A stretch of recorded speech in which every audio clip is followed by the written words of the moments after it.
Hello folks, welcome to our Holy Land Tours channel. This is another inspirational impromptu video.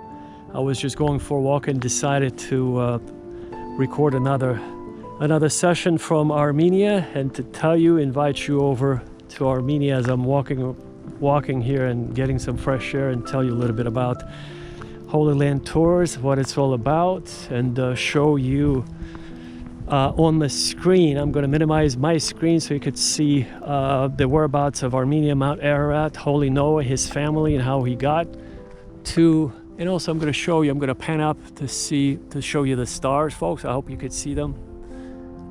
There's basically lots of stars in the sky. It's a clear night, 46 degrees Fahrenheit, which is about 8 degrees Celsius above freezing point. So anyway, no, you have to see it, folks. I hope you could see the stars. I'm going to pan up just one more time and pause for a second, and then I'm going to return to my stories, folks. I'm being inspired again today, and today I'm recording on my GoPro camera that has a little handle so I could show you around, and it's a little bit more convenient than holding a phone, basically. So the last time I was ill prepared, this time I'm just slightly better prepared, just a tiny bit more convenient for me to be holding this GoPro camera. About the same thing, but it's just more convenient when you have a little handle. So anyway, and it's smaller, so it's not like my phone.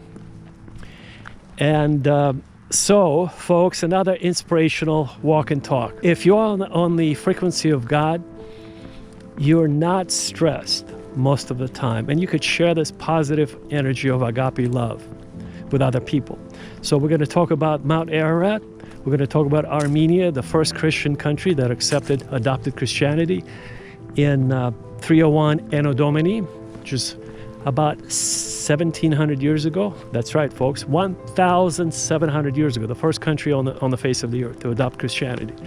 That is Armenia. We're going to tell you about the climate. So I mentioned 46 degrees right now, 8 degrees Celsius, 46 Fahrenheit. So, typical fall, winter weather. So occasionally we get snow in Armenia, not today, but occasionally we do. So it's kind of like, and by the way, we're surrounded by mountains, kind of like Rocky Mountains, but all around us. During the summertime, though, the weather is more like Arizona. It's very dry. So it's warmer, but it is, if you go up in the mountains, it's a little bit cooler. So anyway, most importantly, Holy Land Tours. What is it all about? Well, we're building a community of devout Christians. So first of all, this is a channel for anyone. We welcome anyone and everyone who is a Christian, who is a Muslim, who is a follower of any other faith or denomination, who is a spiritual seeker. So if you happen to be reading Hare Krishna mantras every day, we welcome you. If you read the Quran, we welcome you. If you read the Bible, of course, we welcome you as a brother or sister in Christ. So all are welcome. And our community is called Noah's Ark Ecovillage. It's based on the famous Findhorn Foundation, or the Findhorn Ecovillage in Scotland, that was built by the Caddies. Peter and Eileen Caddy have traveled across England. They're from England in their camper that they call caravan over there. So, and they drove all the way up north until they reached Findhorn Bay, which is the furthest point in Scotland that you can reach. And so they stopped, pitched their tent, just like Holy Noah did, and they started their community called Findhorn Ecovillage. And last time, folks, I told you about their wonderful community. And I forgot to mention, the whole point of me mentioning to you their community is not that it's just an eco-village, but what's so special about it, and it's remarkable, it's marvelous what they do there, folks. Nothing grows at that latitude at Finnhorn Village or Ecovillage naturally. So it's a supernatural situation. Since 1962, Anno Domini, they've been growing the crops 3 times, 4 times the normal size. So when they get the cucumbers, zucchinis, tomatoes, you name it, it's several times larger and more prolific. The harvest is much more prolific than what you might expect. But most people don't even expect anything, folks.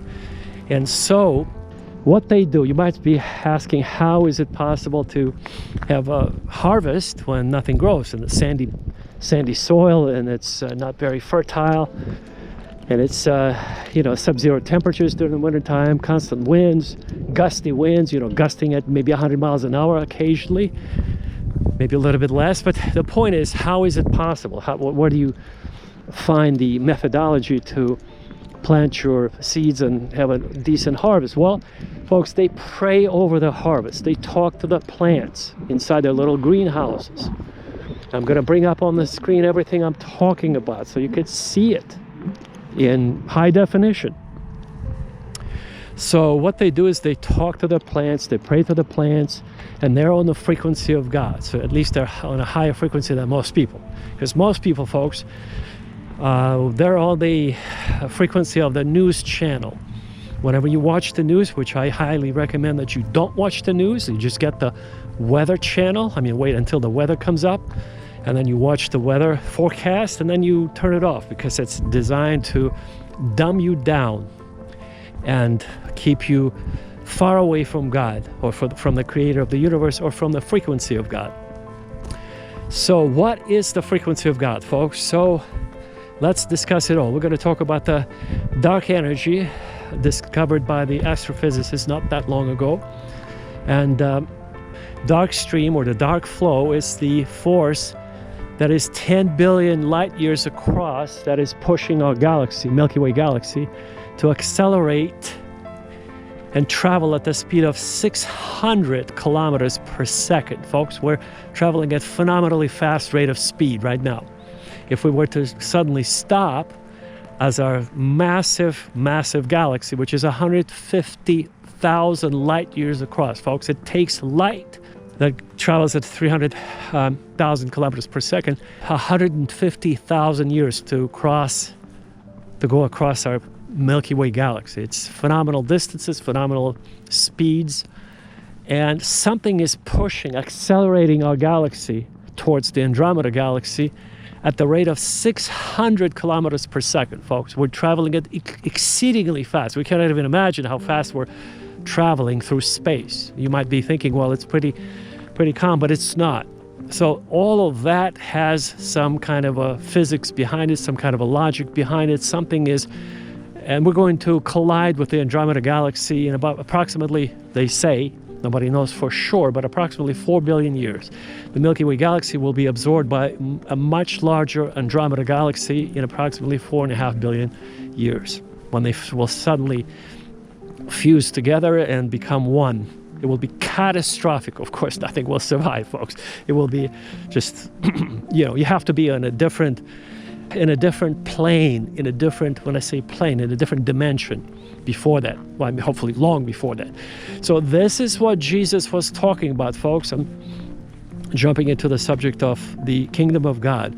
So when Jesus was here, if he was here today, he would be speaking the identical same language I'm talking to you. So it's slightly more scientific than 2,000 years ago, because people back then, they only knew approximately 250 words. That's right, folks. He spoke Aramaic to them.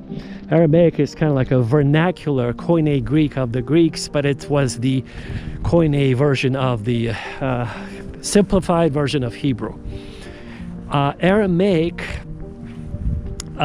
is a descriptive language, and so Jesus masterfully used 250 words to basically project his message, the eternal message of life.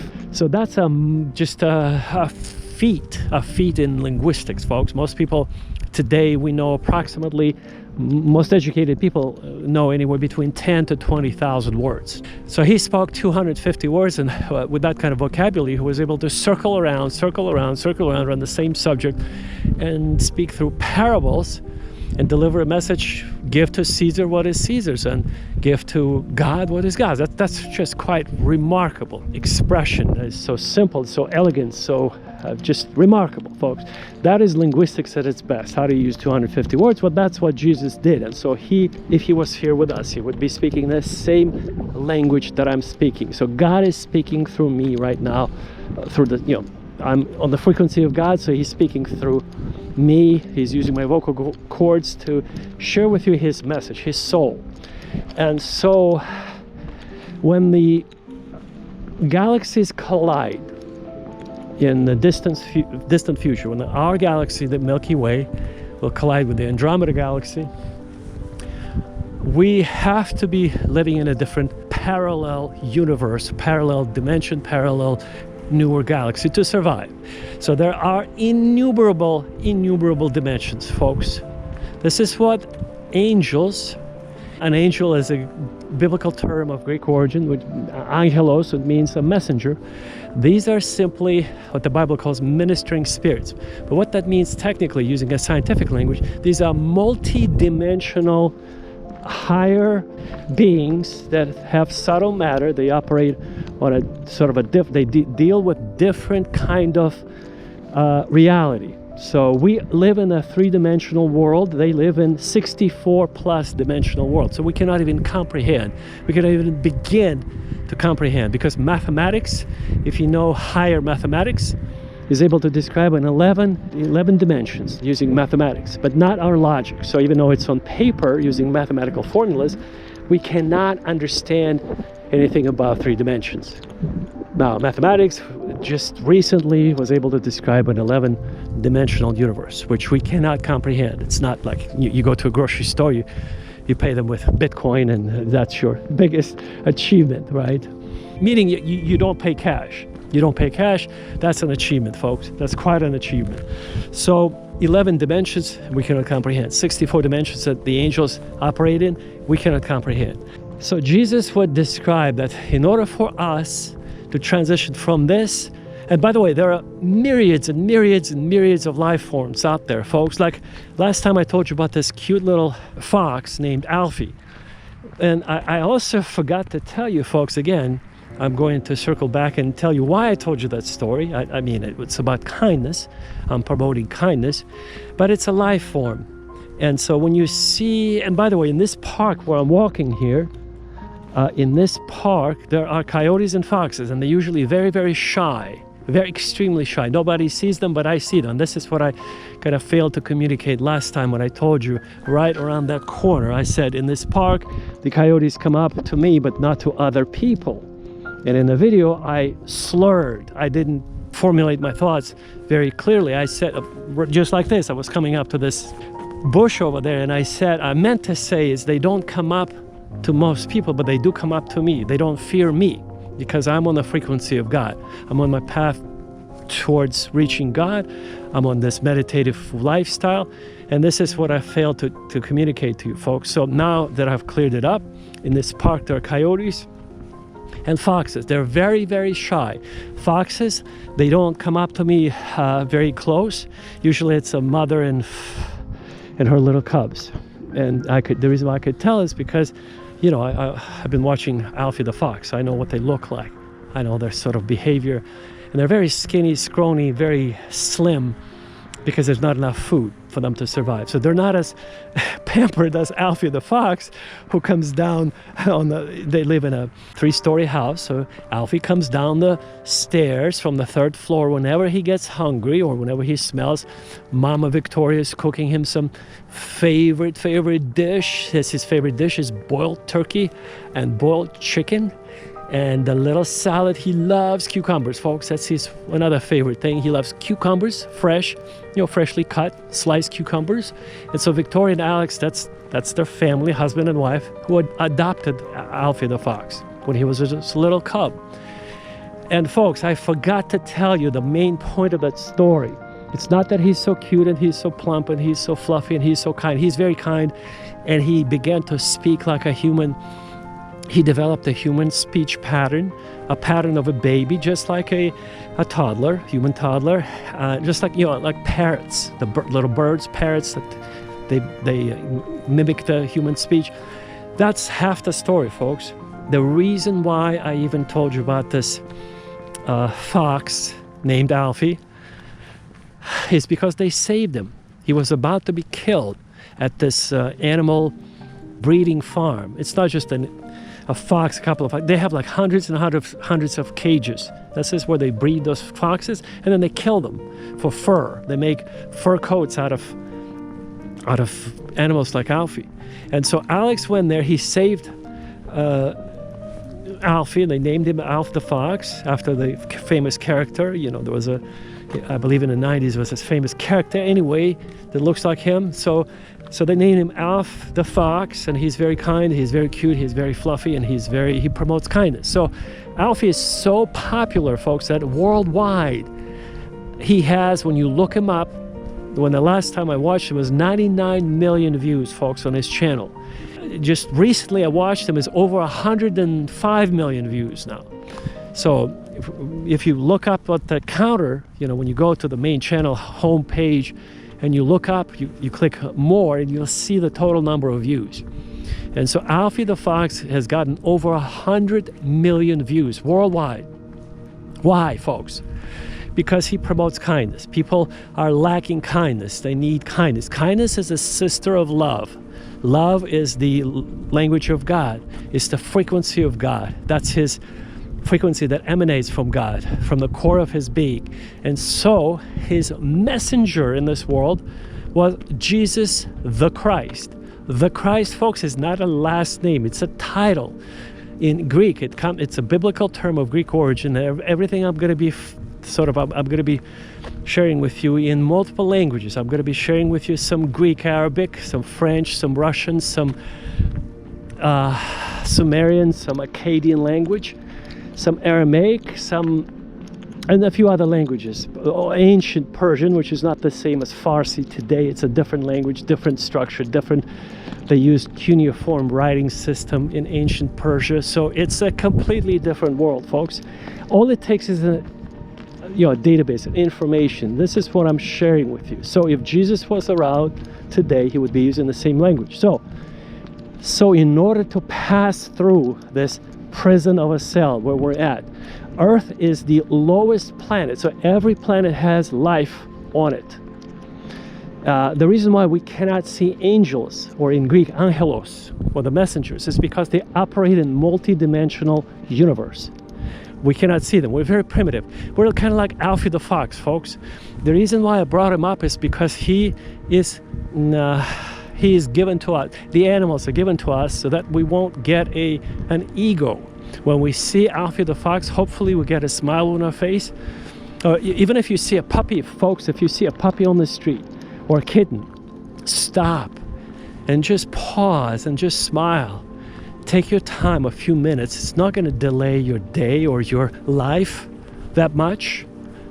God has given you this opportunity to connect with the sea and animal, to realize that it was made for you, as a reminder, folks, that we are also created beings. And unless we get this reminder, we get this high egos. Like we forget, we think we have email, or we can trade Bitcoin, and suddenly we have this gigantic ego. Today we made $3,000. But what if you lost $442 million, folks? Bitcoin went down from $127,000 per Bitcoin to $67,000. What do you do when you lose $443 million? Well, you better have some self-control so you don't hang yourself. Or you better have a strategy so you know what you're going to do. So today you lost $443 million because it went down to $67,000 from $127,000. But hopefully in a few months it will get up to $1.2 billion. You see, you have to have a strategy, folks. You can't just wing it. Winging it ain't going to cut it, folks. So back to the story of Jesus and the frequency of God. So his story, translated into plain English, is the salvation story, that, you know, we must be seeking the kingdom of God and the rest will be added onto us. Absolutely true, folks. I agree with it 100%. So what he meant by that is we must be focusing on higher frequency items. So lower frequency would be money, sex, and food. Higher frequency items would be prayer, meditation, and fasting. So what I shared with you in the last podcast, if you will, impromptu podcast that I recorded just in the same park at night while I was walking, I shared with you that every morning when you wake up, you have to pull out your, if you want to live to be 150, a happy, carefree life on the frequency of God, full of blissful aura and blissful positive energy around you and positive people. You pull out your water that you've been marinating in a glass jar, never plastic. Plastic causes cancer. So glass jar covered with saran, you know, some kind of a thin plastic wrap, you know, one of those saran wraps. And inside that jar, you have to have 3 or 4 slices of lemon. Why? Because lemon acts as an antiseptic. It kills bacteria. Plus, you have to keep the water in the refrigerator to keep the bacteria from growing. But you pull it out, pour it in your glass of water, you add some iodine, just one tiny droplet of iodine, and then you let it warm up a little bit within 20 minutes, and then you drink it while you say your prayers, and you meditate over water, over your glass of water. Because we're 80% water, this water that you'll be drinking, you'll become one with it. And if you have positive thoughts, you'll be perpetuating the frequency of God within your body, within your physical body. So Jesus's message, Christos, is a title which means the Anointed One.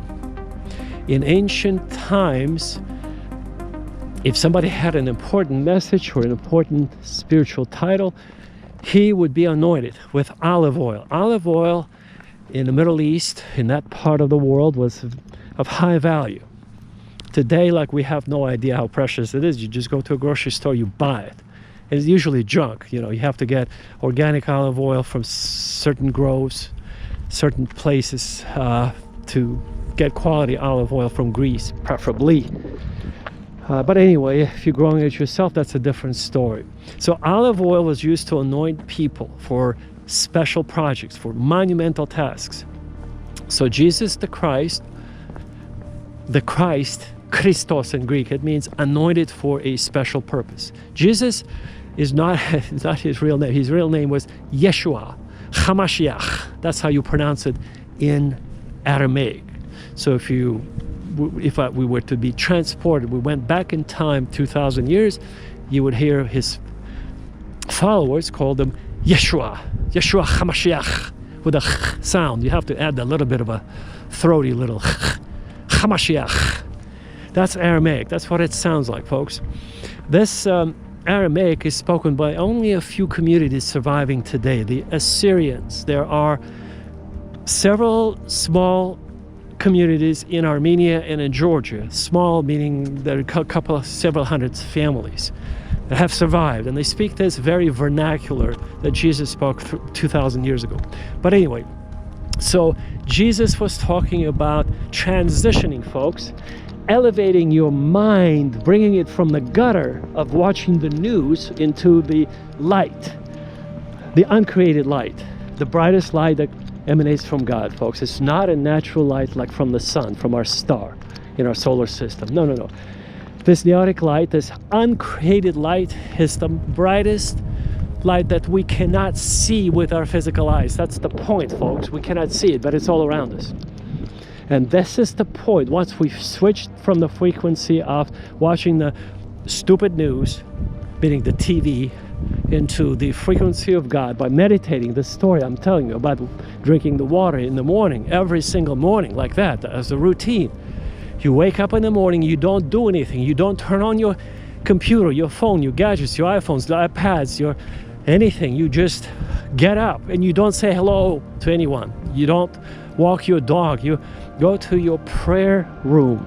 your prayer closet, your prayer rug, your prayer spot, even if it's in the kitchen with dimmed lights so that the lights won't be bothering you. It cannot be bright. You have to dim the lights. You just have to be able to barely see where you're going, but dim lights, you pour your glass of water, you get into the meditative state every morning before the sun comes up, and then you begin to meditate. You begin to connect to the frequency of God. And once you do that enough times, folks, once you actually connect to God, to the real frequency of God, you would not want to get off of it. You would want to stay on it perpetually, forever. Do you understand what I'm sharing with you, folks? This conversation with me, it's an impromptu recording. I'm slightly better prepared because I brought my GoPros. It's a little bit easier for me to hold it. But the point is, this is a remarkable time that with using this technology, I'm sharing with you the Spirit of God, who is speaking through me to you right now. This is not from me. This is not an accident. There are no accidents. Everything is mathematical. If you knew a little bit about mathematics, look at this, folks. 4,123 steps. Heart rate 112 beats per minute. I mentioned it last time. Highly recommend. This is a Samsung Galaxy Classic watch that I highly recommend that you get. If you have it, you go for walks. It does so many calculations besides making sure that you walk enough every day. By default, it's set to 6,000 steps, but I go above it, 12,000 steps, 21,000 steps. So about 5 to 8 miles. That's what I do. But 3 miles is the default. 6,000 steps is roughly about 3 miles a day. But it also keeps track of your sleep patterns. It gives you reminders. If you snore, it will record your snoring, because many people don't know whether they have sleep apnea or not. And if they have sleep apnea, if they snore too much. Look at this beautiful, beautiful stars, folks, up above. I'm going to pan up so you could see the stars. Hopefully you see the stars, folks. But anyway, back to the story. So get the watch. Samsung spent $6.5 billion and 3 years of research and development, R&D, to develop this watch. It's highly sophisticated. In the back of it is a green laser-like LED. That's what gives it the surgical level. The instrumentation is just like you getting an EKG at a hospital. Same accuracy, extremely accurate. $6.5 billion was spent on R&D of this watch. So anyways, very, very accurate. And it also displays your text messages, all your email accounts, especially if you have 40 email accounts like I do. You see all of them when they come up, and they just display it on your watch. So you don't even have to pull out your phone and look at it. And you can also talk through your watch as you be driving or walking. You don't have to reach down or pull out your phone. You could have a standalone number, or you could have the same number as your phone, or you could just be Wi-Fi'd into your cell phone. And that way you could be answering your phone from your watch on your wrist. Very convenient. My productivity went up by 40% after I got it 5 years ago. And so I highly recommend if you're into efficiency, productivity. So back to my story, folks. Before this interruption, I was talking about the frequency of God. So the Spirit of God is speaking through me using this GoPro camera. I'm just going for a walk, enjoying my walk, getting some exercise, fresh air, and I'm recording this message. Now I'm going to add some images of Armenia, so you could see Mount Ararat. You could see the village of Ararat. This is where Noah, when he descended Mount Ararat, he went down the mountain. He needed a river, obviously, a source of life, water. And the river is called Ararat River. Now, in the ancient times, the Greeks called it the Araxes River. Also, the Sumerians called it the Araxes River. So it's a famous river, folks, because it flows right by Mount Ararat. This is where Noah pitched his tent. And tradition has it, it happened by the Araxes River, by the village of Ararat, and that's where it's in the Ararat Valley. And so Mount Ararat last erupted on July the 2nd of 1840 Anno Domini. It was a 9.5 on a Richter scale, gigantic, terrible volcanic eruption that killed 10,000 people as far away as Tiflis. Tiflis is what today is called Tbilisi, the capital of Georgia. It's approximately 450, 500 kilometers away from Mount Ararat. How did the boulders get there? Well, because it was a catastrophic volcanic eruption that basically simultaneously occurred with the earthquake, a horrible earthquake that killed everyone in the Ahora village. Ahora village was at 4,000 meter elevation on the slopes of Mount Ararat, and it caused more than half of the mountain to collapse and create this gorge. It's called the Ahora Gorge. A gorge is basically a hole inside a mountain. Prior to this earthquake, Mount Ararat was about 6,000 meters tall. Now it's 5,137 meters tall. Somebody measured it incorrectly about 50 years ago.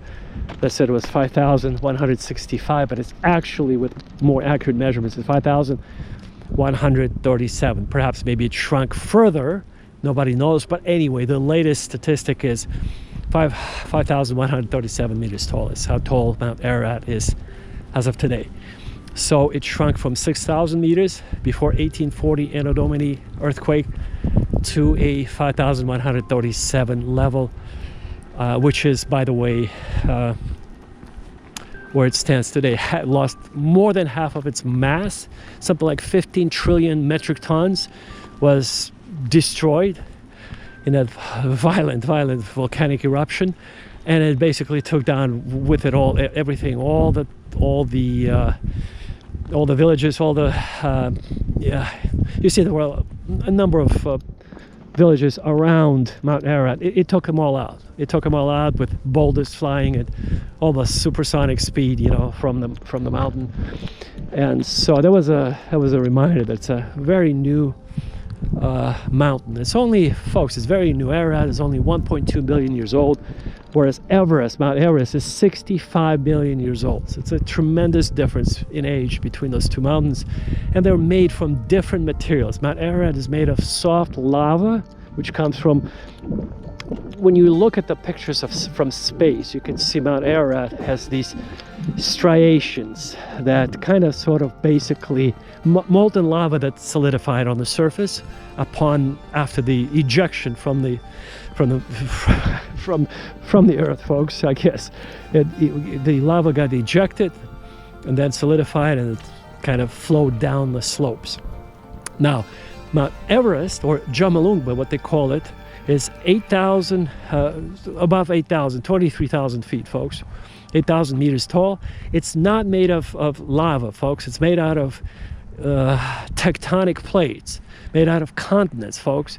65 million years ago, when Eurasia was moving towards India, what we know today as the subcontinent of India, when it used to be one plate. Then it just crumbled, and it brought up from the bottom of the ocean, Tagus Ocean, the portion of the bottom of the ocean is at the very top of Mount Everest, long story short. So anyway, 65 million years old, and the one that was at the bottom of the ocean is 600 million years old, folks. So everything that you see on top of Mount Everest and K2 and all the Himalayan mountains, they're made out of a different material than Mount Ararat. Mount Ararat is soft, and it's very new, only 1.2 million years old, and Mount Everest, or Jomolungma, is very, very much older, 65 million years old, and the top of Mount Everest is 600 million years old, because that's the bottom of an ancient ocean that was pushed up. The crust of the bottom was pushed up to 8,000,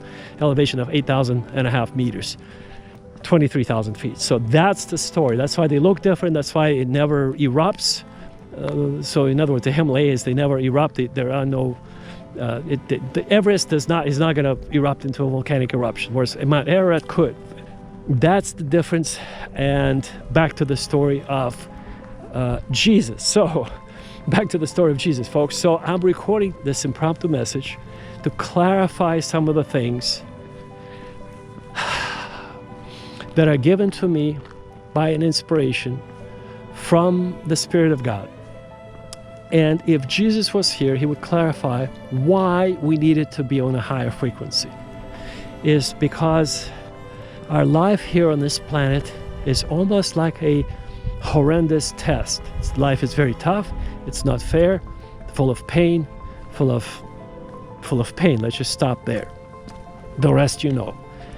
But it doesn't have to be that way. If you're focused on that higher frequency of God, and you're walking in His Spirit, you connected to Him. You're not thinking about the news. You know, those people who barely read, well, I mean, some of them read it very well from the teleprompter, and they read the news, the negative news, to program you negatively so that you'll be all scared and you'll be all in one little under the bed. You'll be hiding under the bed with 7.5 billion people on this planet being scared of this or scared of that or scared of everything. That's how news get the ratings. That's why everybody likes to watch negative news, to be scared and afraid and super negative. So, but you have to do the opposite. You have to be counterintuitive and never watch the news other than the weather forecast. Okay? And that way you'll be on the frequency of God, more so than on the frequency of the newscaster who is paid to read you the garbage news. So Jesus was saying, unless we become like these little children, we shall by no means be able to enter the kingdom of God. And he said it because his disciples, the 12 disciples who were around him, were keeping the children at bay, meaning they forbade to come to Jesus, thinking they were distracting him. They were, children would be perhaps being too playful, too loud, too distracting because the adults wanted to listen. But Jesus said, forbid them not, allow them to come to me, because for such is the kingdom of heaven, folks. So what is it about the faith of a child, folks? What is it? It's the innocence. It's the simplicity. And children are on the frequency of God, more so than the adults.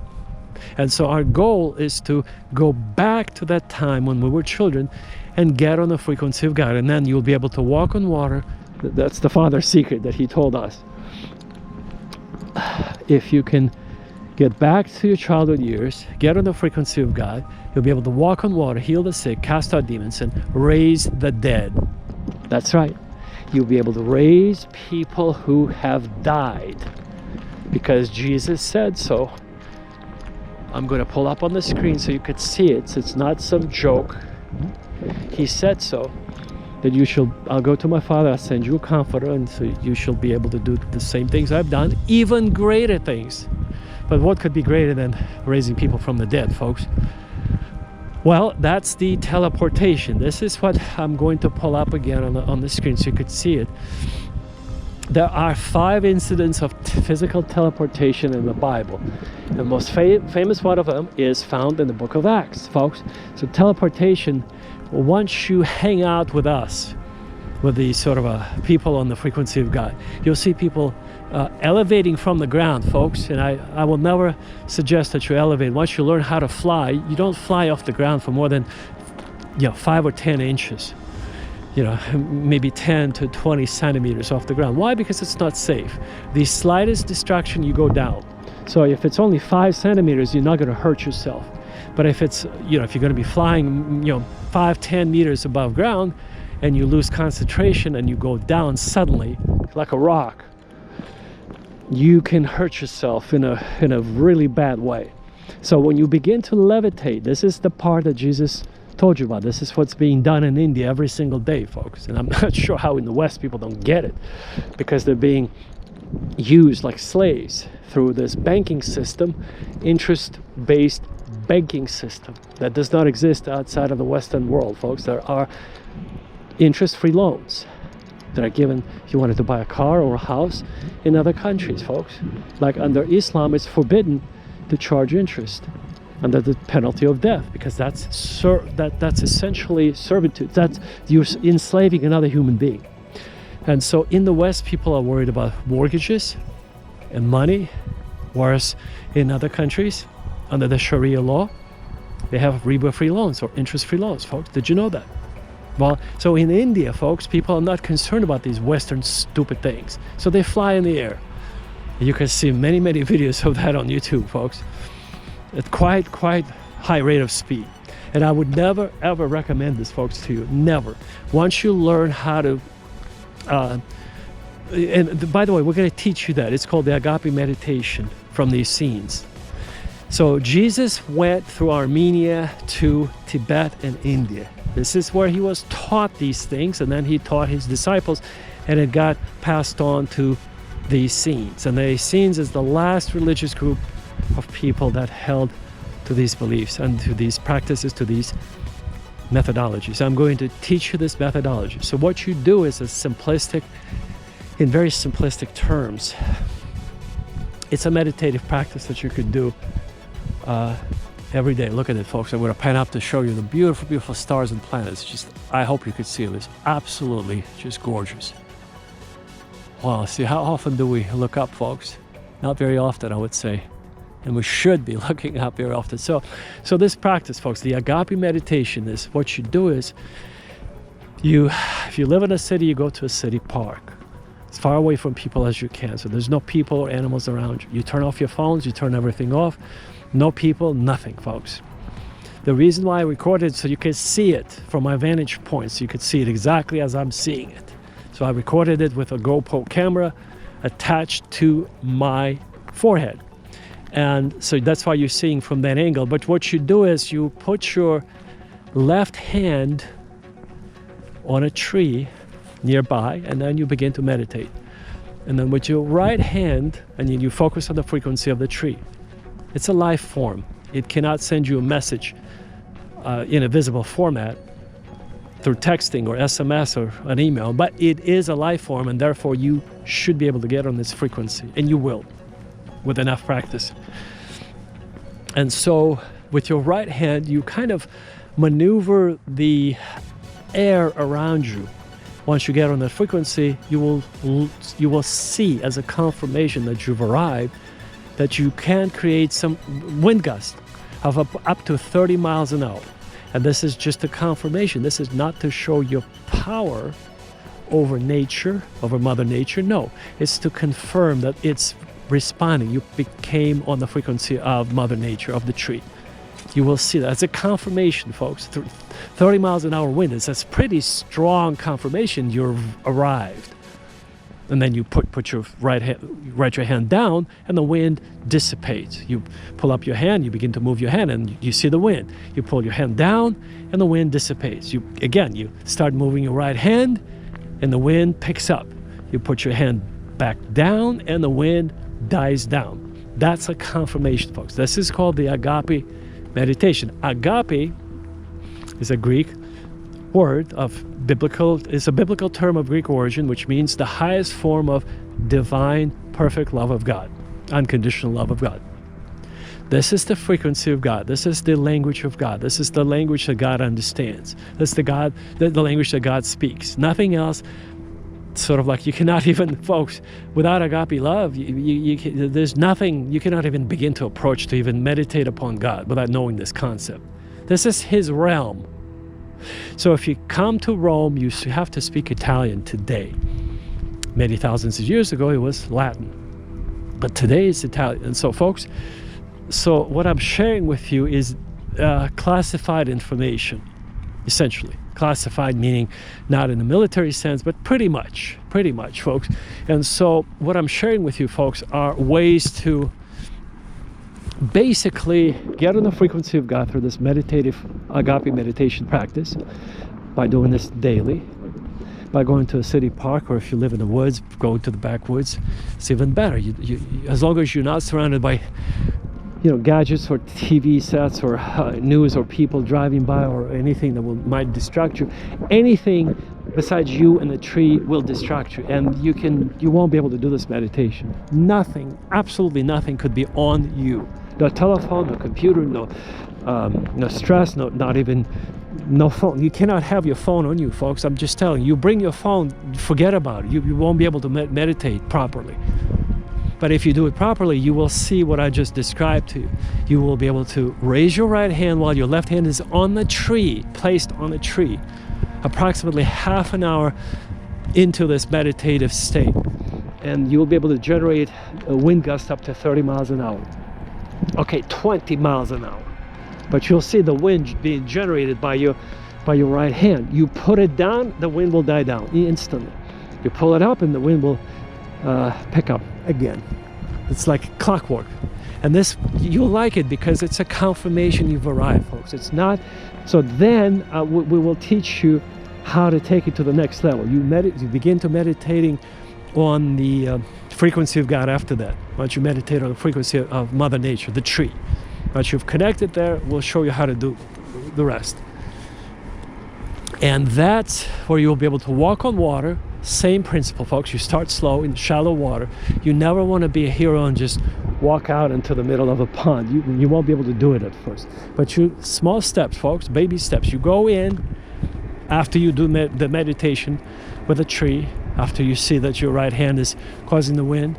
And then with the same belief system, folks, you make small steps in shallow water. Don't be a hero and jump into the lake. It's like, well, you could do it, folks. Remember, Peter walked on water after he saw Jesus, but you have somebody by your side who's standing on water, walking on water. Then you could follow the person because you see the person doing it. So what I'm going to do is we're going to be doing these sort of what they do at Finhorn Foundation. We're going to do at our Noah's Ark Ecovillage. We're going to have these group meditative states where we'll be taking people who've never done this before and we'll help them develop those spiritual skills of walking on water, healing the sick, casting out demons, and raising the dead, just like Jesus had commanded us. Oh, look. Minutes 54 seconds. 6,220 steps. Heart rate 106 beats per minute. No kidding, huh, folks? So it's 106 beats per minute, 6,000 steps. So where was I? We're going to highly recommend the watch, folks. Highly recommend the watch. So today's impromptu message is to bring you a little bit closer into the reality beyond what's written in the Bible, folks, beyond this coded language, beyond what it means to be going to church.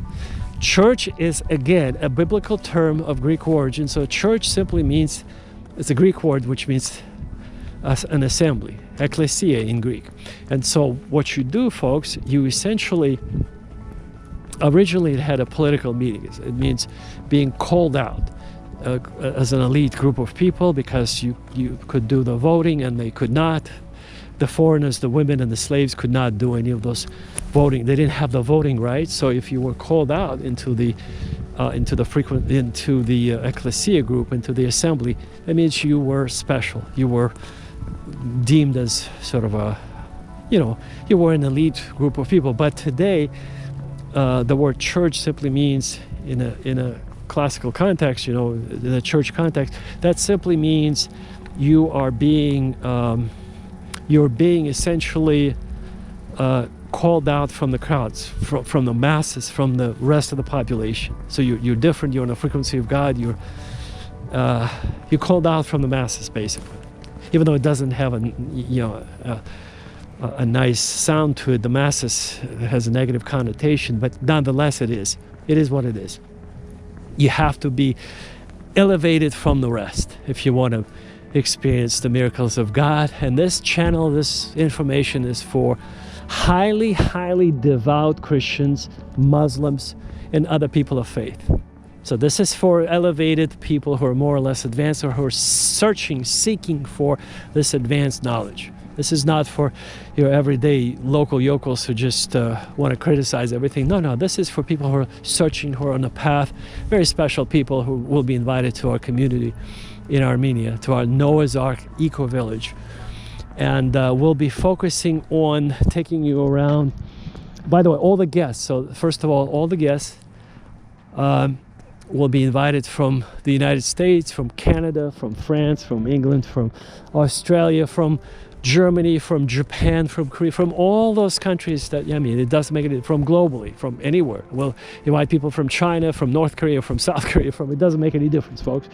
We don't discriminate. We don't look at people's as through ethnicity filter or through nationality, through their passports. It doesn't make a difference to me, folks, what your nationality is. The reason why I speak English is because today it's a global language.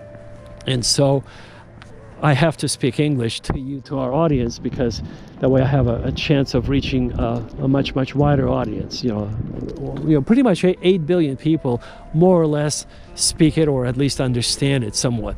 So I have a chance of reaching 8 billion people versus, you know, any other language would be a limiting factor. So back to the story, folks, of Jesus. Today he would be speaking this more scientific language. Let's smell this tree, folks. If we don't have any roses to smell, let's smell this tree, folks. What a heavenly aroma, folks. It's incredible, folks. It's absolutely incredible. Yeah, when you smell the roses, don't have roses to smell, you have to smell the trees. And this evergreen, this spruce tree is absolutely, is a lovely aroma, folks. Very, very nice. So anyway, so let's continue our spiritual dialogue, folks. All it is a dialogue. I'm connected to the frequency of God. I'm recording my voice and putting up on the screen nice pictures of Armenia, Mount Ararat, Noah's Ark, and the place where he pitched his tent, to paint you a picture. The reason why we called it Holy Land Tours is because we invite people from around the world to visit Holy Land, the original Holy Land, which is Armenia. How so, you might say? Well, folks, we have Noah, that we call Papa Noah in Armenia, because we are all descendants of Noah. Obviously, he pitched his tent in the Ararat Valley by the Arax River, or Araxes River, and by the village of Arax, and this is where we are, folks. You'll see the Ararat Valley. We'll take you to the Arax River so you can see it, and we'll take you up Mount Ararat if you'd like to see it, or you could just look at the Mount Ararat from a distance if you wish. But for those daredevils who like to climb the mountain, we'll take you up the mountain if you're capable of actually getting there. So, but we'll have to know in advance about your plans, because if you want to climb Mount Ararat, there's quite a few things that we have to do before we do that. So a few permissions we have to get. It's a very, very sort of like it's a well, it's not, it's a special zone, folks. We have to get some permissions, we have to get some, you know, expedition gear and guides, and we have to have some horses and donkeys that will climb up to 3,000 meters and then they stop. See, the horses and the donkeys, they're oxygen deprived. They cannot go above the 3,000, maybe 3,200 meters elevation. They stop and they begin to fall down, and they become disoriented. Now, human beings can go up all the way to 5,000 meters. If you're in a healthy condition, you can do that. But we'll have, just in case, some oxygen tanks for you. And now, the only problem is, folks, you have to realize it's rather risky, because if you're willing to climb it, you have to know what you're doing. You know, because it might snow, it might rain, it might suddenly, like, go from, you know, pleasant sunny day to suddenly negative 40 degrees weather. That's what Celsius means Fahrenheit, and wind gusts up to 120 miles an hour, and lightning bolts and this and that. It's just horrible, horrible weather, and then it just changes again, and on and on and on. It's constantly changing. So it's not that sort of it's a very, very finicky mountain with the weather. It's you never know. It changes on the dime, literally. It changes on the dime, and you don't know what to expect. But on lucky sort of July days, yeah, when it's sunny, you can see it's sunny for hours and hours and hours. We have to just get there 3 days before, because everything has to be scheduled. Everything has to be kind of timed. We do make those base camps to allow your body to acclimate to the elevation at, you know, specific distances. And then if we're lucky, we'll be able to see Mount Ararat, because it's actually embedded into the slope of a mountain where the Ahora Gorge kind of, I'll point out to the mountain so you can see it on your screen, where it's actually, where the Ahora Gorge begins. And it's embedded into the slope of a mountain, and then you can actually see it if the glaciers will recede enough in July. You see there's a bunch of, basically, there's a lake on top, a small lake, not a big lake, but just above the lake you'll see there's a little crevasse. It's a little, how should I put it? It's like a little cave, if you will. But it's, if we're lucky, we'll see the glacier basically receding. We'll see we'll see Noah's Ark protruding from the mountain, and you'll see it's unfortunately being destroyed right now by the global warming. I mean, something's causing the glaciers to melt. Unlike 100 years ago, everything is melting, folks, unfortunately, which it shouldn't, but it does. And it's actually getting into the Ark was, up until just about 100 years ago, or 50 years ago, about 50 years ago, it was embedded into a sub-freezing, sub-zero temperature ice, permafrost kind of a environment of the glacier. Now the glacier started to move and kind of break away pieces of Noah's Ark, and it's melting. There's water that's flowing. There's a lake, a small lake, but it's a lake. You can swim in it if you want, at that sort of a 4,500 meter elevation.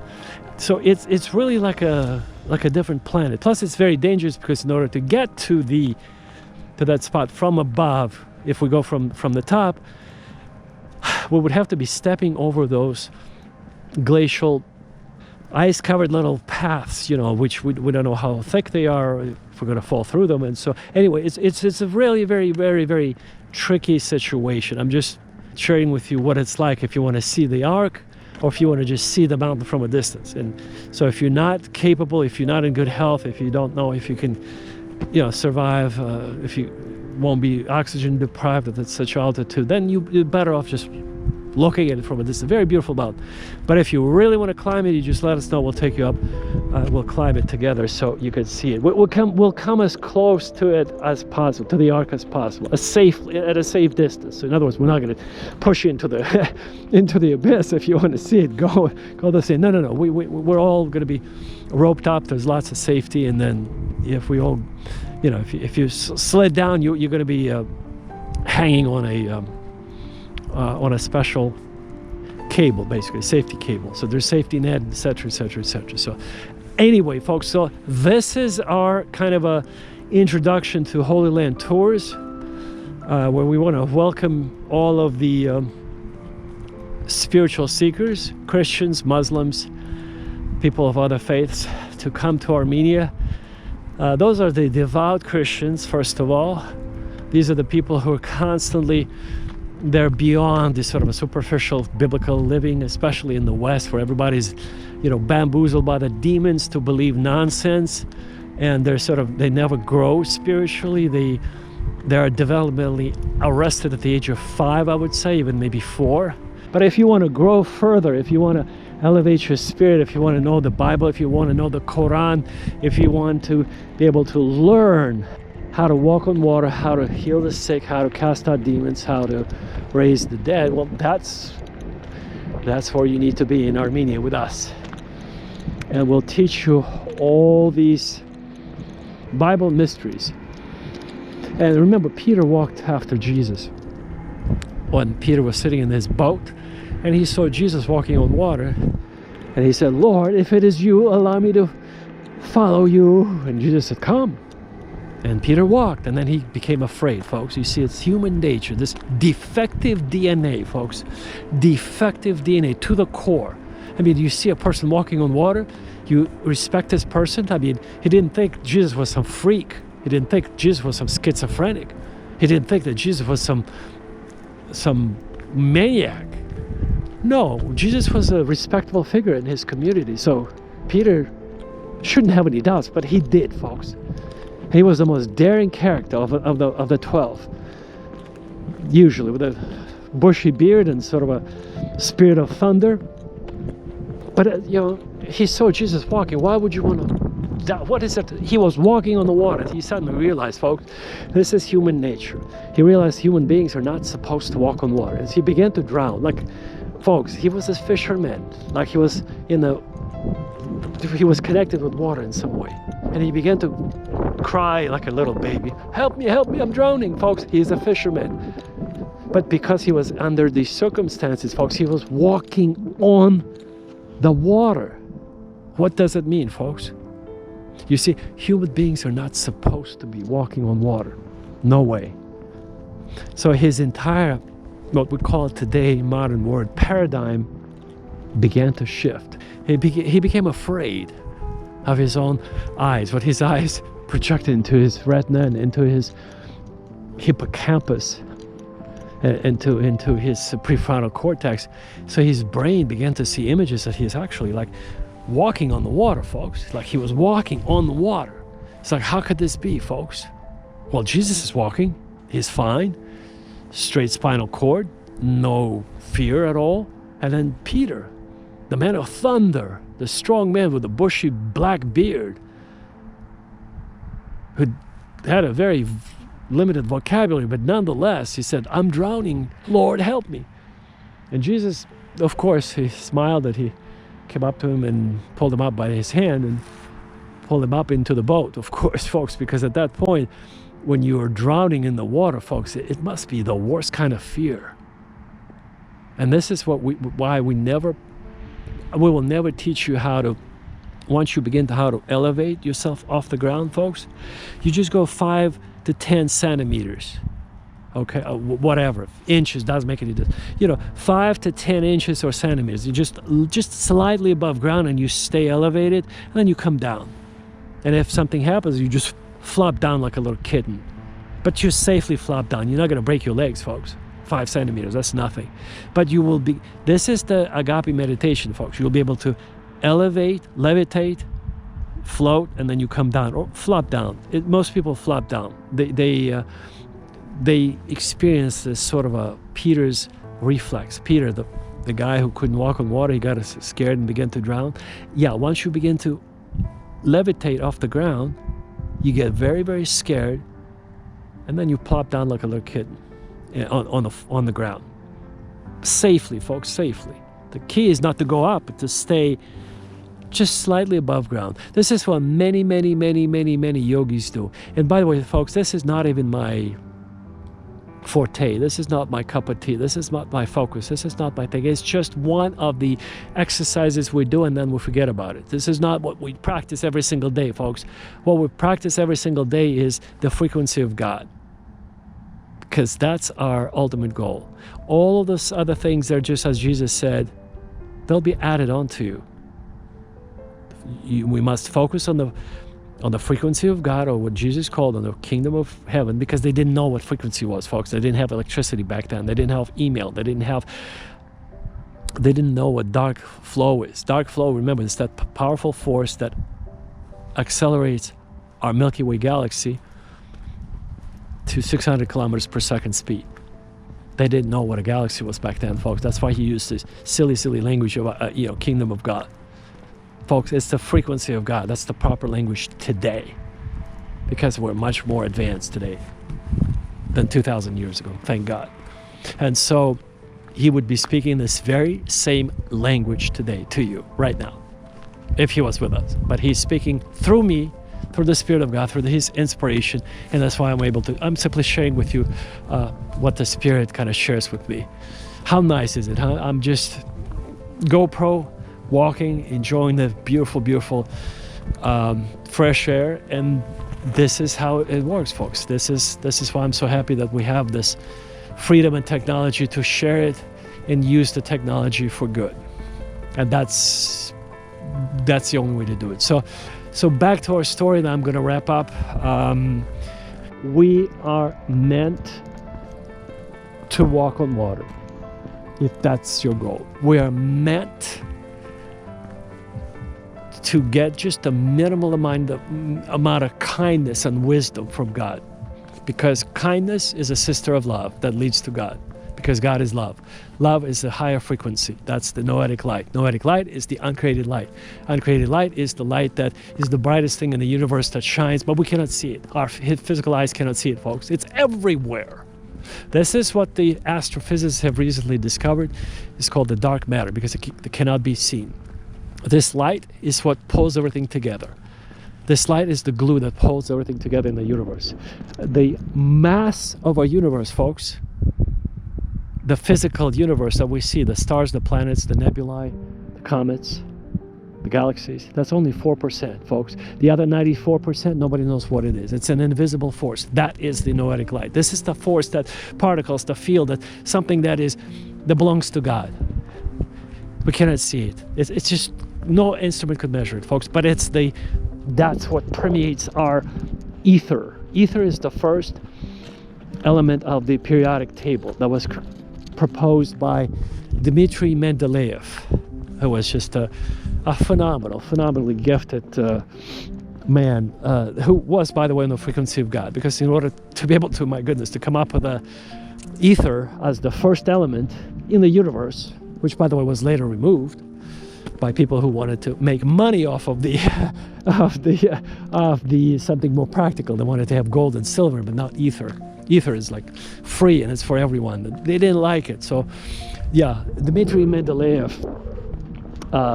he put it in his table as the number one element, not hydrogen, but ether. So, folks, ether is this is what holds everything in place. This is this glue. This is God's frequency, God's light, noetic light, and everything that we know in the universe that we cannot see.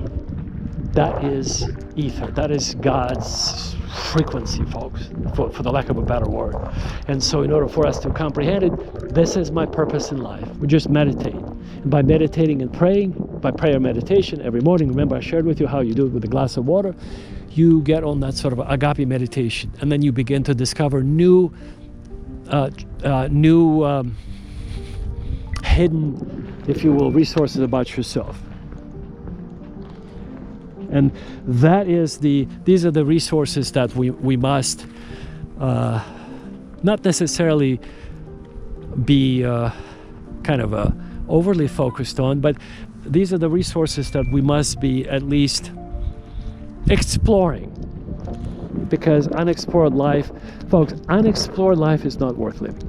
So while I'm walking, I'm sharing with you, I'm getting the fresh air, I'm sharing with you some of the thoughts that I'm able to pick up from the frequency of God, because I'm on this lifestyle.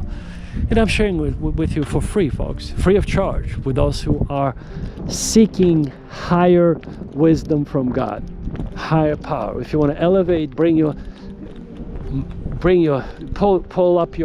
your head out of the gutter, from everyday mundane lifestyle. This is the channel. This is the message. This is why we invite all the people from around the world to come visit Armenia, to check out our Noah's Ark Ecovillage plans.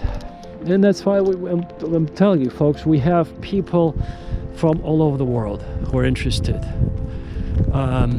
And that's why I'm keeping it in English only, of course, obviously, for people to understand what I'm saying. This message is global, folks. It's global. And we're going to teach you a few Greek words, Armenian words, and Russian words, and French words, Arabic words, and Sumerian words, Akkadian words. All those words are important. That's for your general education, folks, general education. For example, Armenian is a very ancient language. Its alphabet was created 1600 years ago in 405 Anno Domini by a famous Armenian linguist, a poet and a philosopher and polymath. His name was Mesrop Vashtots. And he created this very symmetrical alphabet with symmetrical letters he got some ideas from the Greeks. It's based on the Greek alphabet, somewhat, not all of it, but somewhat. And there are some clear similarities. And prior to the 1600-year-old alphabet that he created in 405, the Armenians used other means of communicating and storing their information. So the Armenians used a cuneiform writing system that they have been using while cooperating with in conjunction with ancient Persia. So it was the cuneiform writing system found in Persia. Ancient Persia, folks, not today's Persia. It's a totally different system. What they have today is not the same. That's not Farsi. It's ancient Persian. It's a completely different language, folks.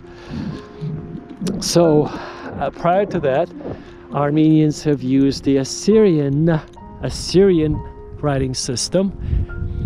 Then prior to that, folks, because Armenia is located in the today is the territory of the Republic of Armenia is much smaller than the Kingdom of Armenia.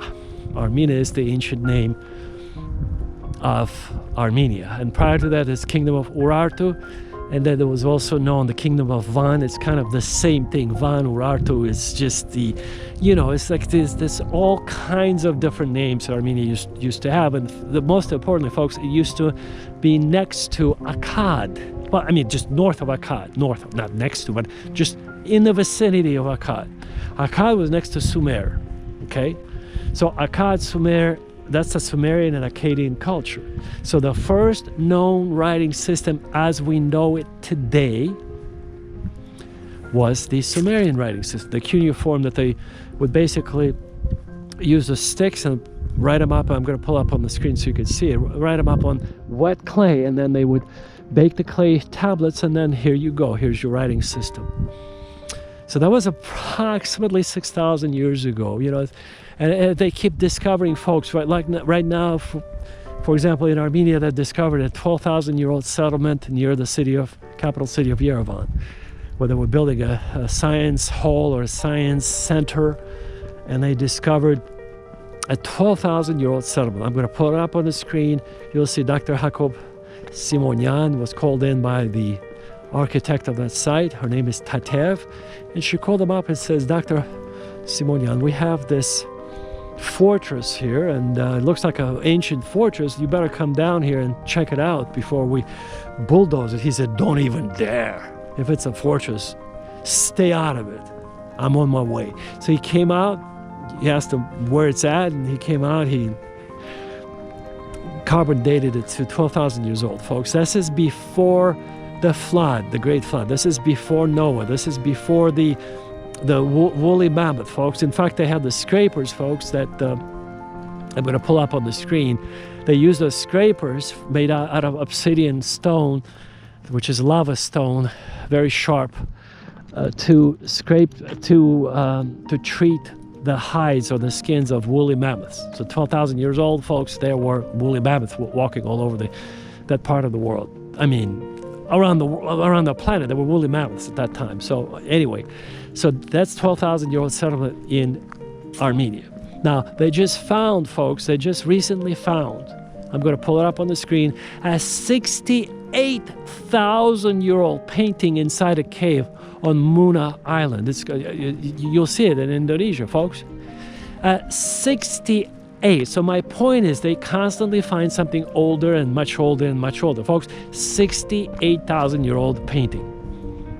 That's right, folks. They had it was carbon dated to 68,000 years ago. So this is the world's oldest human painting, painted by some early Leonardo da Vinci, a human painter that lived inside a cave on an Indonesian island of Muna, M-U-N-A, folks. So look it up if you don't believe me. I mean, this was just recently discovered. So they used to believe, like somewhere in France, they found this 35,000-year-old cave painting, and then there was a 40,000. Everybody debated, because how is it possible, 40,000 years? And now, folks, it beat all previous records. Folks, can you just for 1 second picture this, 68,000 years ago? And this is not the limit, folks. I'm sure they'll find something even more ancient. But you see it's a hand stencil of a man who blew some organic dust from the ground, which was rich in iron. That's why it's painted red. If you see red, that's what it is. It's ochre. That's the name of the substance. O-C-H-E-R. That's the American spelling. O-C-H-E-R. I.C.E, I believe. That's the British spelling. It's kind of like theater and theater, the American spelling versus the British spelling, you know, center versus center, you know, it's like British versus American. It's called the ochre, basically. It's a powder, comes from organic mass from the ground. It's rich in iron. That's why it's red. That's why it looks red, and that's why it doesn't wash out, folks.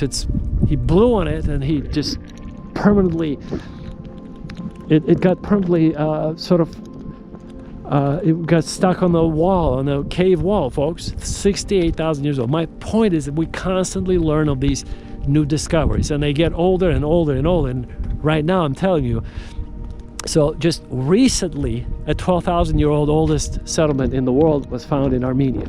But just more recently, a 68,000-year-old painting found on some Indonesian island of Muna that is much, much older than the Armenian settlement.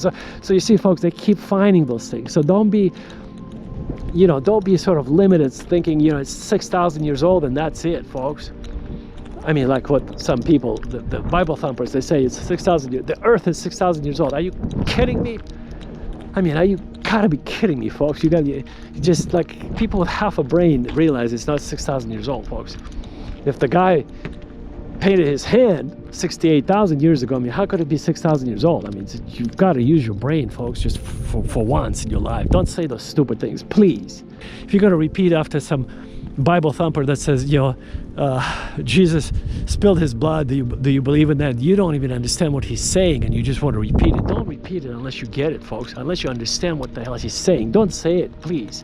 Don't repeat it just for the hell of it. Don't say it. Don't say those things, with the fundamentalists are saying all over the place, Did you accept Jesus, or did you something like about Jesus, like they walk around and they say, are you what is that phrase that they use, folks? Have you been redeemed by the blood of Jesus? That's it, folks. Have you been redeemed by the blood of Jesus, brother? Yeah, I have been. What does it mean? Nobody knows, folks. No, they don't understand what that means. It goes into the ancient Hebrew ritual of killing those. They have all kinds of rituals of killing those animals, poor animals, folks. And that temple, folks, it's a very, very, very, very angry God that they worship. His name is Yahweh. That's how you pronounce it. Yahweh. That's how you pronounce it, folks. That's the name of their God. It's one out of 10,000 gods, folks. So in the ancient times, there were thousands upon thousands of gods. You get to pick which one you like. So if you don't like Yahweh, you pick Marduk. If you don't like Marduk, you pick Baal. If you don't like Baal, there's thousands of other gods, folks. And everybody had their own god, folks. So, but angry God, most angriest God of them all was Yahweh. He was the God of war and murder. That's right, folks. Just study this, folks. Study this. Yahweh is a one of many, many, many thousands of gods, just like Marduk, just like Baal, and many other gods of that region in Mesopotamia. Mesopotamia is a Greek term. It simply means between two rivers. Mesopotamia. So between the rivers of Tigris and Euphrates. And this is precisely north of that is where Armenia is.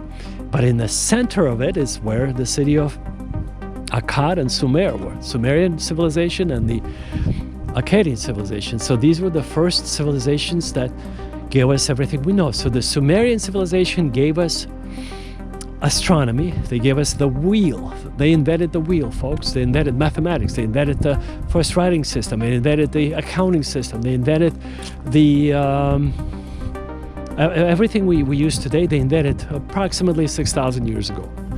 But they were not the first ones, unfortunately. The Ubaidian civilization, folks, the Ubaidians, they were the preceding civilization, folks. Unfortunately, we don't know anything about the Ubaidians. And we know very little about the Sumerians. We only know they had these huge eyes that were just sort of wide open. That's how they portrayed themselves on all of the statues when we have found, discovered, explored today. I mean, today, we discovered them about 120 years ago, folks. So prior to 120 years ago, we didn't know even about the Sumerians. We didn't know, folks. We didn't know. Today we do. So it's a 6,000-year-old civilization. They give us everything. But they stem from another, and a more ancient civilization of so-called Ubedians. And we don't know anything about them. We just know they were even much more advanced, much more technically inclined, much more superior civilization. So the Sumerians learned from the Ubedians. The Ubedians, we don't know. This is where the sort of the traditional classic, archaeology doesn't have much to say. But that's about 8,000 years ago. This is where the Armenian observatory that was found, it's called the Karahunj. That's the 7,500-year-old observatory. This is precisely the time when this Ubedian civilization was around, which we don't know anything about, folks. They did have a writing system. It was sort of like runic. Runic is not quite, it's not quite cuneiform, but it had these symbols. And folks, this is I'm going to share with you another mystery. So we've been robbed. Today we have remnants, just lousy remnants of, when we have our alphabets, like in English, in Latin, in Armenian, and Greek, in Russian, and French, and German, and notice I didn't mention Japanese. They have 10,000 characters. I didn't mention Chinese, folks. They have thousands of characters they have to memorize. No. I'm talking about the Western European, kind of Indo-European languages, folks. We've been robbed because many thousands of years ago, folks, they didn't use, this is very important for you to get if there's anything. So today we are shortchanged because the modern alphabets have been stripped down to its individual letters for simplicity's sake. So thousands of years ago, folks, they had a different writing system. I'm talking about not the cuneiform, another writing system. The runes were basically projecting entire notions, folks. So each rune was like a story, and a collection of those runes projected a much deeper message than what we have today. Example, for those of you who studied the Slavic languages, there is the gлаголитhic alphabet. По-русски это будет глаголец. Азбуки в виде глаголя, добро, etc. So those letters, folks, if you studied the Glagolithic Russian, a pre-Russian, this is Proto-Russian writing system alphabet. So Peter the Great removed something like 13 letters. And it became what today is the Russian alphabet, 36, 39 letters, something like that, 32, 36 letters, something like that, approximately. The point was there were more letters. What Lunacharsky created in 1918 reform of the Russian language, unfortunately, after the 1917 October Bolshevik Revolution, they stripped down some letters, and by removing those letters, now the Russian people don't know how to say the world versus peace. In English, peace is the absence of war. In Russian, it's the word mir, M-I, just 3 letters, mir. Just like the space station, remember the Soviet space station called Mir? And so is cosmos of the world. In Russian, it's mir, spelled the same way. After the 1918 reform, this is very important, folks, because of Lunacharsky reform, he did it. He removed some letters, he removed some important letters, and now the Russians are confused. They don't know how to say peace or the world. It's the same spelling, and they don't know. Like many Russians don't know. If you ask them, what does it mean? Does the space station Mir, does it mean peace? The absence of war doesn't mean cosmos. And they don't know. Nobody knows, folks, unless you talk to the author of that program. He is the only person who named it who could tell us what he meant. It's because of the limitation of the alphabet. I'm telling you the secrets here, folks, linguistic secrets. Very few people know this. This is advanced level. But before the 1917 revolution, folks, before the 1917 Bolshevik Revolution, before the Lunacharsky reform, the Russian language had many more letters and many more special signs that would make a distinction. So before the 1917 October Revolution, any Russian person could write peace or the world very easily using different characters. See, they removed those characters. You see, and by removing those characters, now the Russian people are left without expressing their thoughts more fully. They don't know how to say mir, meaning peace, or mir, meaning the world, folks. But prior to 1917, they could do that. But not after the 1918 reform of Lunacharsky, who's a bastard, really, to do that. They claimed they wanted to simplify the language because the masses, the working class, the silly people didn't know how to spell. You've got to be kidding me. And now what they did is, folks, it's a tragic thing. My point is, today's alphabets, using this Russian language example of mir and mir, they bastardized the language, they simplified the language. Lunacharsky did this. They wanted to simplify it for the common people, for the working class. I mean, for people who didn't have much education, or people who didn't have much knowledge, make it easier for them to grasp the system. But by doing that, folks, imagine today, most people, 300 million Russian speakers around the world, they don't know this. I'm even sharing with you, folks. This is a secret I'm sharing with you. They don't even know this, but they cannot express the word peace or the world properly. They only have one word spelled the same way, pronounced the same way. And when they say mir, the Russians say mir, they don't know what they're saying to each other. They have to guess. Этот человек, он сказал, мир имеется в виду мир в мире, то есть отсутствие войны. Или же этот человек имеет в виду мир как вселенная, как космос, понимаете? То есть физический мир. Мир физический, либо мир как отсутствие войны. То есть they don't know, they don't understand what they're saying, folks. It's a tragedy. And it happened to all other languages as well. I'm only using this one recent example that happened after the October Revolution of 1917, Anno Domini.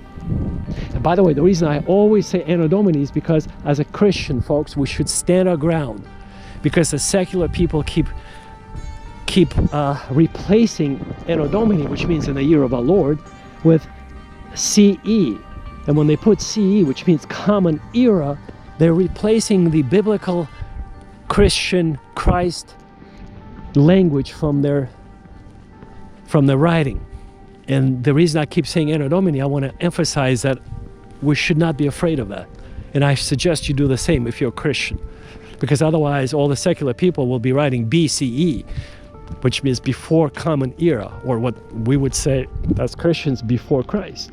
So don't be afraid of that, folks. Say before Christ. Say Anno Domini. Don't worry about it. You're not going to break your tongue. You're just projecting to the world your belief system as soon as you say that. You have to say Anno Domini if you speak English. So anyway, folks, so this is where we are. The Russian language was bastardized in 1918 after the reform, after the October Revolution of 1917. It happened to many other languages, and prior to this process of simplification, folks, see, like even the glagolithic, Proto-Russian glagolitsa, азбуки вери глаголь добро, it had a meaning attached to every little character. And it was much, much, much deeper meaning than just А, Б, В, Г, Д, Ё, Ж, З, К, Л, М, Н, О, П, Р, С, Т. Понимаете, о чем я говорю? То есть, so it's not just A, B, C, D, E, F, G. No. It had a meaning. So A had a sacred meaning. It was sacred, folks. Our language is a sacred tool of communication. Most people don't know how to handle it, how to manage it. It's a shame. Most people use any language, English or Russian or French or German, only 0.00001% of it. They don't know, folks. They don't know. They barely know how to use it. Barely. And our goal is to elevate our minds, get into meditative state, and learn. I'm sharing this knowledge with you so you will understand that before these reforms, languages were much deeper, much more sacred, and you could actually do those things effortlessly. Like if you say, when Jesus said, go to this mountain, and the mountain obeys, folks, it's because he meant when you're on this frequency, when you understand that your language has the power of God built into it. If you're on that ancient, meditative, runic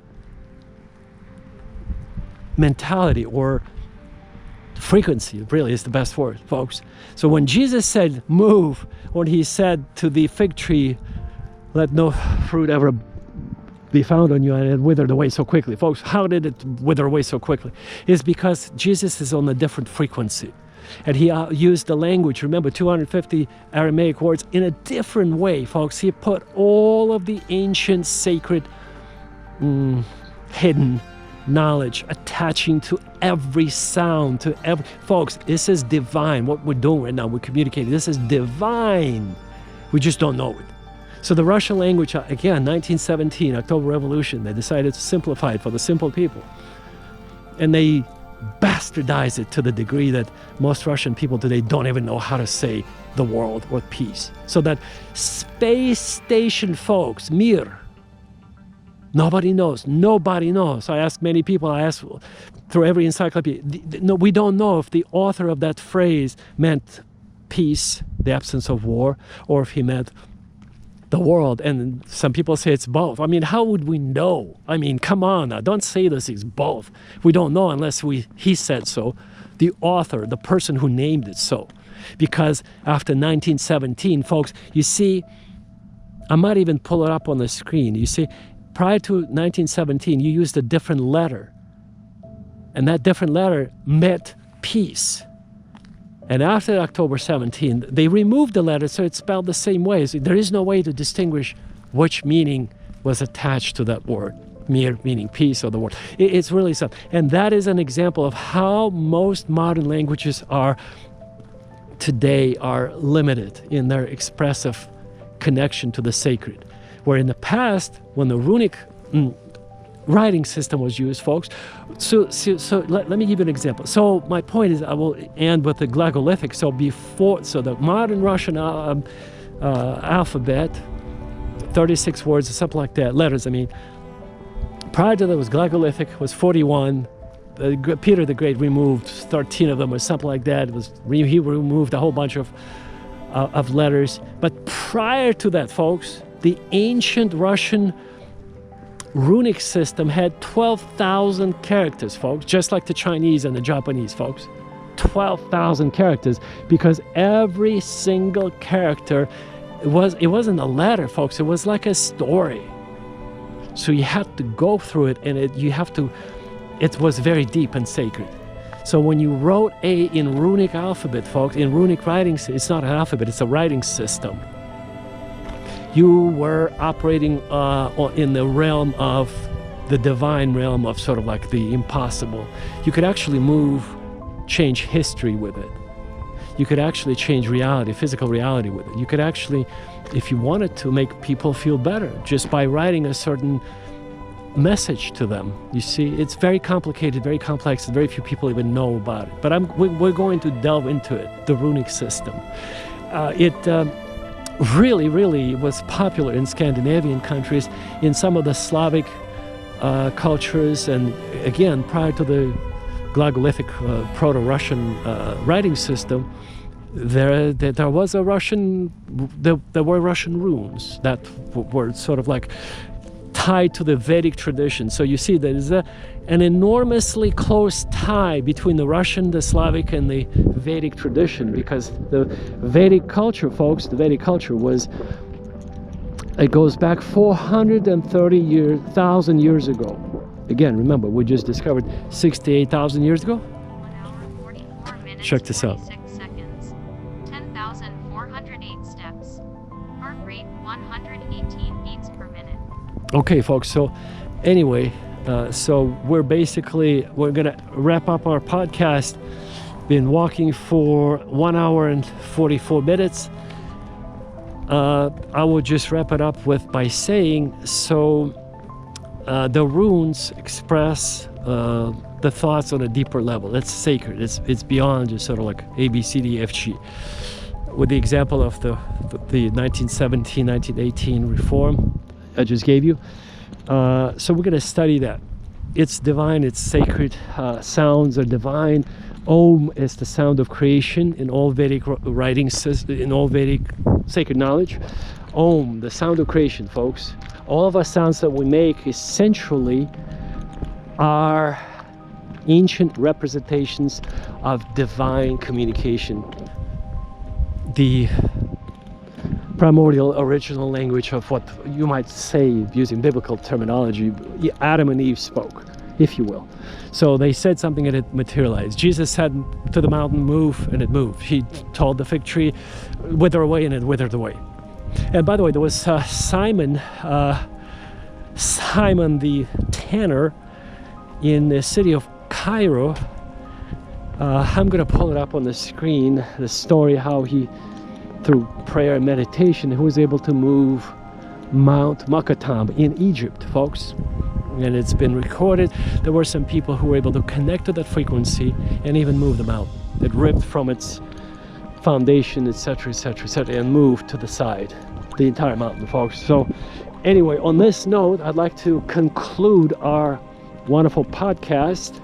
We invite you over to our future podcast where knowledge and sacred knowledge and pure thoughts are shared. The thoughts of God are being shared on our channel. We invite you to Armenia, the first Christian nation, the mountainous country surrounded by mountains and wonderful, wonderful people, the descendants of holy Noah, and where you will learn things that you will never learn anywhere else, because simply of Armenia's geography, because of how we are connected to all the countless portals that we have in Armenia. Remember Jacob's ladder, that portal that he sort of climbed up, folks? Well, that portal was, it's all over the places in Armenia. We're going to take you to this portal so you could see it. And if you want to see them on YouTube, you know, Bob Bigelow invested $125 million into Skinwalker Ranch in the U.S. state of Utah to do some scientific investigation. They also captured on 4K resolution cameras very, very scientific equipment, special scientific equipment. Look up Skinwalker Ranch. It's a little bit on the negative side, but it basically they were able to capture the portals opening up inside the Skinwalker Ranch, and they're all over the world. I mean, they're everywhere. That's why people are able to travel in time, disappear, and then reappear. They're all over the place, folks. Skinwalker Ranch, Utah. Bob Bigelow spent millions of dollars on investigating this, and there are 12 scientists living there full time, sort of studying that phenomenon. But anyway, it's all over Armenia. The portals are open, they close and open, and if you get caught in them, you get pulled into the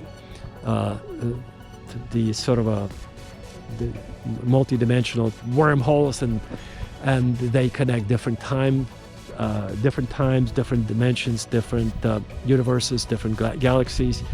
It's a technology that's much more advanced than our human technology. That's why we do not understand it. But anyway, study it, learn it, look it up. We're going to share with you what we know in Armenia. When you come to Armenia, we want to welcome you to Armenia. God bless you. Take care. We want to basically see you in Armenia, where we'll share with our agape love, the highest divine, unconditional love of God. Take care. God bless you. Write to us. You see the number on the screen. You see our email address on the screen. You see how to reach us. So take care. God bless you, and we'll see you at the very top. And always look out, folks. I hope you can see the stars up above. They're absolutely magnificent today. Take care.